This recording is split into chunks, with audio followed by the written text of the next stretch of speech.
అడుగులు ఎటువైపు పడతాయో. ఇక తిరుపతి సత్యవేడిలో ఒక వైసీపీ స్థానిక నాయకుడు సెల్ఫీ వీడియో ఒకటి కలకలం రేపుతోంది. టికెట్ ఆశించదు రాకపోవడంతో అతను ఇప్పుడు సూసైడ్ చేసుకుంటానంటూ ఒక వీడియోలో చెప్పినట్టుగా తెలుస్తోంది. డేవిడ్ గతంలో కేవీబీపురం జెడ్పీటీసీగా పనిచేశాడు. డేవిడ్ టికెట్ ఆశించిన తనను అందరూ అవహేళనగా మాట్లాడుతున్నారని డేవిడ్ వాపోయాడు. మనస్తాపంతో పురుగుల మందు తాగుతున్నారంటూ ఒక వీడియో కూడా రిలీజ్ చేశాడు.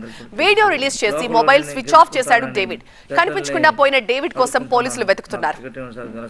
కానీ ఈ లోకల్ లీడర్లు కొంతమంది నాయకులు పోయి డేవిడ్ వల్ల ఏమవుతుందని చెప్తా ఉన్నారు. జెండా మోసి ప్రాణాలకు ప్రాణం ఇచ్చి కేసులు గీసులు తిరిగిన వాళ్ళు గుర్తించకుండా ఎక్కడెక్కడో సంబంధం లేని వాళ్ళు తీసుకొని వచ్చి ఇక్కడ పోటీ చేపిస్తే ఎలా? అది నా బాధ కూడా పెద్దవాళ్ళకి నేను చెప్పుకోలేను.